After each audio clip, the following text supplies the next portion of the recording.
Bismillahirrahmanirrahim. Assalamu alaikum everyone. Welcome to Biology with Hamza Ramzan. We are going to talk about nucleus. एक nucleus के कौन कौन से characteristics होते हैं जो कि आप लोगों को याद रखने ज़रूरी हैं एमडी कैट का एग्ज़ाम देने से पहले.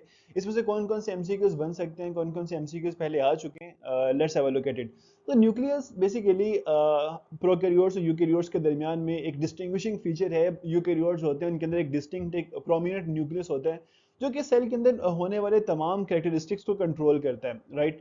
तो जो न्यूक्लियस है, न्यूक्लियस डिस्कवर कब हुआ था? 1831 में रॉबर्ट ब्राउन. ये चीज़ आप लोगों ने याद रखनी है. जो रॉबर्ट हुक है, रॉबर्ट हुक ने सेल डिस्कवर किया था, रॉबर्ट ब्राउन ने न्यूक्लियस डिस्कवर किया था. इन दोनों के नाम के दरमियान में कंफ्यूज नहीं होना आपने. हमारे पास सेल के अंदर ये सबसे ज़्यादा डार्कली कलर्ड बॉडी होती है, डार्कली कलर्ड स्ट्रक्चर होता है. एनिमल के सेल्स के अंदर ये सेंटर ऑफ द सेल मौजूद होता है. जो प्लांट के सेल्स हैं उनमें थोड़ा सा पेरिफेरल पार्ट में पुश कर दिया जाता है क्योंकि उनके सेंटर में एक वैक्यूल जो है मौजूद होता है.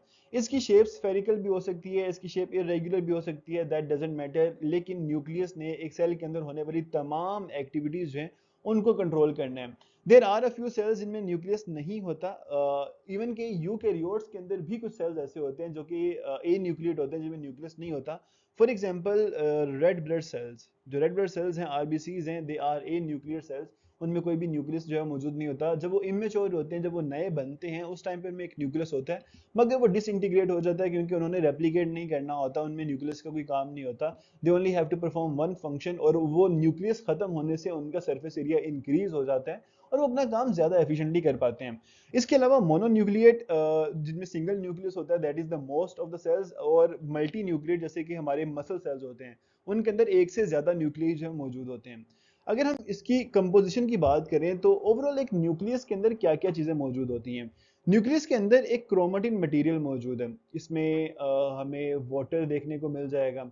इसमें डीएनए तो होता ही होता है, इसमें आरएनए भी होगा, messenger RNA, ribosomal RNA, transfer RNA. तो तमाम जो आरएनए होते हैं वो न्यूक्लियस के अंदर बनते हैं. राइबोसोमल आरएनए जो है वो न्यूक्लियोलस के अंदर बनता है. तो न्यूक्लियोलस जो है, ये न्यूक्लियस के अंदर एक थोड़ा सा ज्यादा डार्कली स्टेन्ड एरिया होता है.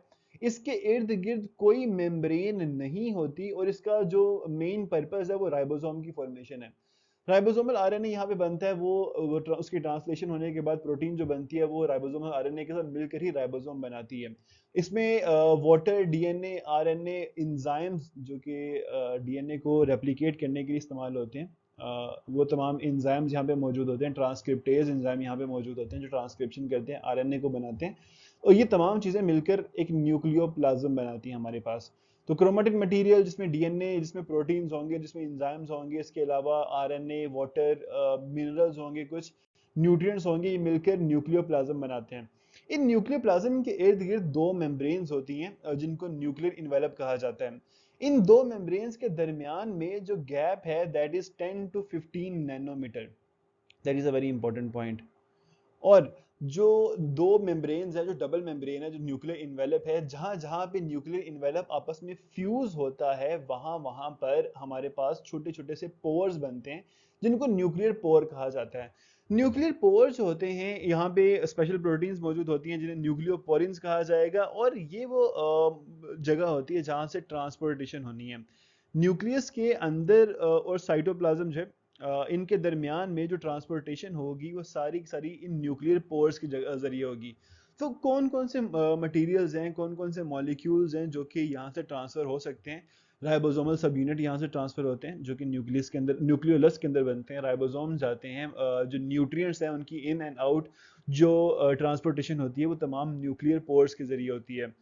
इसके अलावा जो हमारे पास डीएनए है, डीएनए एक क्रोमोसोम की फॉर्म में एग्जिस्ट करता है सिर्फ और सिर्फ उस टाइम पे जब एक सेल डिवाइड जो है वो करने के लिए तैयार हो रहा होता है, सेल डिवाइड कर रहा होता है. उसके अलावा वो क्रोमेटिन मटेरियल की फॉर्म में एक डिस्पर्स जो वो होता है, एक नेटवर्क सा बना होता है धागे का. जो क्रोमोसोम्स हैं, इनको बनाने के लिए हमें दो चीज़ें रिक्वायर्ड होती हैं, DNA and proteins. Histone proteins होती हैं, डीएनए होता है, ये मिलकर ओवरऑल जो है हमारे पास बनाते हैं, क्रोमोसोम बनाते हैं. डीएनए के ऊपर नेगेटिव चार्ज होता है, हिस्टोन प्रोटीन्स के ऊपर पॉजिटिव चार्ज होता है, तो या एक दूसरे के साथ जुड़ पाते हैं. जो क्रोमोसोम्स हैं इनके अंदर छोटे छोटे सेक्शंस होते हैं, छोटे छोटे जो है वो आर्म्स होते हैं. इन आर्म्स को हम लोग क्रोमाटिड्स का नाम देते हैं. जो क्रोमेटिड्स हैं वो जिस जगह पर आपस में जुड़ते हैं, एक दूसरे के साथ जुड़ते हैं, उस जगह को हम लोग सेंट्रोमियर कहते हैं। सेंट्रोमियर वो जगह है जहां पर स्पिंडल फाइबर ने आके जुड़ना है और क्रोमोसोम्स को खींच के तोड़ना है during anaphase of mitotic phase. Anaphase के दौरान जब वो न्यूक्लियस को या क्रोमोसोम्स को डिवाइड किया जाता है, तोड़ा जाता है, तो स्पिंडल फाइबर सेंट्रोमियर पे आके जुड़ते हैं। सेंट्रोमियर के अंदर एक स्पेशल प्रोटीन होती है, जिस प्रोटीन के साथ स्पिंडल फाइबर्स आके जुड़ते हैं, उस प्रोटीन को काइनेटोकोर कहा जाता है। तो काइनेटोकोर स्पिंडल फाइबर्स के साथ अटैच होगी, स्पिंडल फाइबर्स कॉन्ट्रैक्ट करेंगे, काइनेटोकोर की जगह पे जो हमारे पास क्रोमोसोम्स हैं उनको तोड़ दिया जाएगा, उनको क्लीव कर दिया जाएगा। ये वाले चंद एक पॉइंट्स हैं जो कि आपको एमसीक्यूज में पूछे जा सकते हैं एमडी कैट में। इसके अलावा यहाँ से ज्यादा एमसीक्यूज नहीं बनते। चंद एक एमसीक्यू जो पहले आ चुके हैं उनको देखते हैं। न्यूक्लियोलस इज विजिबल इन, देखें जब एक सेल डिवाइड करता है ना, तो उस टाइम पे ना तो न्यूक्लियस विजिबल होता है ना ही न्यूक्लियोलस विजिबल होता है, ठीक है। तो हमारे पास मेटाफेज, माइटोटिक फेज, एनाफेज, ये तीनों डिवीजन के फेज हैं। इनके दौरान न्यूक्लियस विजिबल नहीं होता। इंटरफेस जब एक सेल अपने आप को डिवीजन के लिए तैयार कर रहा होता है, उस टाइम पे न्यूक्लियस और न्यूक्लियोलस विजिबल होता है। Which of the following organelle has continuous connection with the nuclear membrane? जो न्यूक्लियर मेम्ब्रेन के बिल्कुल बाहर हमारे पास एंडोप्लाज्मिक रेटिकुलम्स होते हैं। एंडोप्लाज्मिक रेटिकुलम की भी दो टाइप्स हैं। जो रफ एंडोप्लाज्मिक रेटिकुलम है वो न्यूक्लियर मेम्ब्रेन के साथ जुड़े हुए होते हैं, और उनसे आगे जो है स्मूथ एंडोप्लाज्मिक रेटिकुलम होते हैं। तो this is the answer.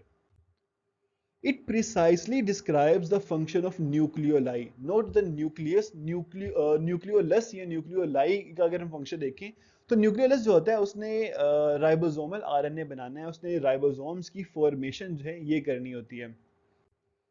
Ribosomal RNA is synthesized इन, तो ये हम लोगों ने अभी भी देखा बात, न्यूक्लियोलस के अंदर होता है ये। An outer membrane is not present in, कौन सा स्ट्रक्चर ऐसा है जिसके इर्द गिर्द कोई मेम्ब्रेन मौजूद नहीं होती? लाइसोसोम्स के अंदर सिंगल मेम्ब्रेन है, लेकिन मेम्ब्रेन है जरूर। माइटोकॉन्ड्रिया में दो मेम्ब्रेन्स हैं, प्लास्टिड में भी दो मेम्ब्रेन्स हैं, न्यूक्लियोलस के अंदर, न्यूक्लियोलाई के अंदर कोई मेम्ब्रेन नहीं है।